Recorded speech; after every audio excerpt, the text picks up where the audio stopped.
It's Kawhi Leonard. Kawhi Leonard's a top 5 small forward of all time already. Already. Okay, well, let's work backwards here. Let's work backwards. LeBron James, Larry Bird, Kevin Durant. That's 3 off the table right there. Elgin Baylor. I was going to say Dr. J and Elgin Baylor. There you go. That's where you start looking like, all right, who was Kawhi taking out? Dr. J or Elgin Baylor? James Worthy. You got Scottie Pippen. I'm Scottie Pippen. I'm just throwing out names out first. So that way we can get out the way. Ooh. Rick Barry. He can sneak in there. Top 10 total. Like Dominique Wilkins. No. He said that, Dominic. Is he saying right now, like if he retired, is that the question? He's saying Kawhi Leonard's a top 5 small forward of all time right now. So to me, there's 3 locks. No debates. I'm not going to waste my time with it. LeBron James, Kevin Durant, Larry Bird. Tiers. Who was the first two? We said Elgin Baylor and someone else. Dr. J. Dr. J. Yeah, Dr. J. Okay, and Scotty. Yeah. So all right, so Scotty, Dr. J, and Kawhi. I don't know if I can get on this show and say I got Kawhi Leonard over Dr. J. I don't know if I'm gonna do that. But those 3, that combo is, I guess, 4. Elgin Baylor, Dr. J, and Scotty. You got Elgin there? You got Elgin in there? You can make a lot of old heads. Like Elgin Baylor was a problem. Right. Like you got to go watch some of his highlights and watch some of them old games. But Dr. J, man, that's a Dr. J. I'll tell you what though. I think Switch Life. I'll tell you what. Hang on, because you're not about to say Dr. J is over Kawhi. You going to? If you want to, feel free. I'll wait. Nah. I'll wait. I don't think I'm gonna take Dr. J over Kawhi. We both scared as hell to say it. I'm not gonna say it. I don't think I'm gonna take Dr. J over Kawhi. All right, watch it. Listen. I'm gonna tell you this though. Prior to the Clippers blowing that 3-1 lead last year against the Nuggets, I was on record before this show started and whatnot, saying that if Kawhi would have won that championship that year, here we go. Some serious conversations would have had to happen. You damn right you know me. Some serious dialogue would have had to happen. Championships takes you up 10 notches all the time. Yep, oh my goodness gracious. Oh, no. Because think about it. All right, see? Oh, think about it.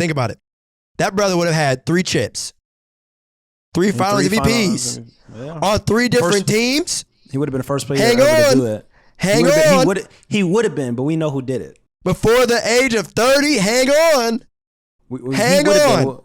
But we know who did it.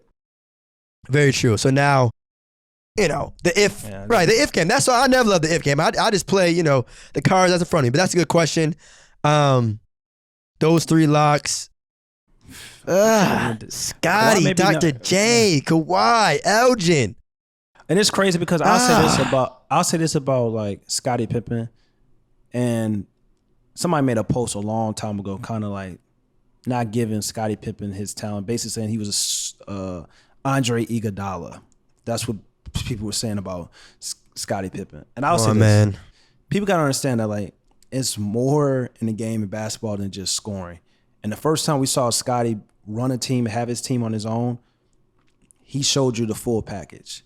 And if Scottie was able to do that for the course of his entire career, build a team around Scottie and his strengths during the 90s, Scottie Pippen probably would have been something similar to what we see with Giannis right now. Not saying he's better than Giannis or nothing like that or whatever, but I'm just saying that's probably what we would have saw, all-around player being this, point forward, dominating the game of basketball. Because people talk about the game of the Chicago Bulls and their championships, but other than scoring, it was Scottie Pippen leading the statistical categories and everything else over Michael Jordan. So it's just like people forget how great Scottie Pippen is. Scottie Pippen was a top 5 player in the 90s. And him and Michael Jordan, they had the best, they were the best two-way players during their era. That's why they were so crazy. Because Michael, we know he was about, and then we know he was about on the defensive end. And then Scottie Pippen was a point forward that could pass, that can rebound and score the ball as needed.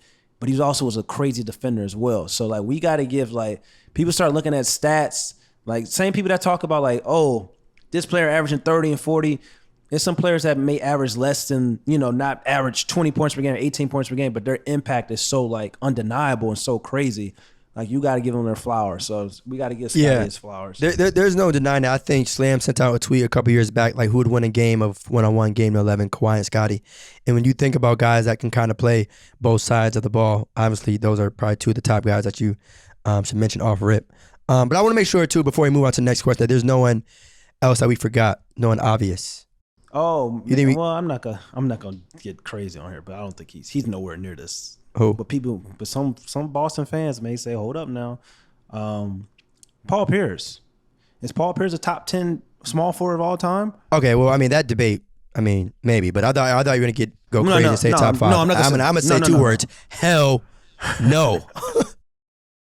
But if you want to go top 10, then. All right, no, I'm not going to answer right now. I don't want to extend the question. But all right, you got another one?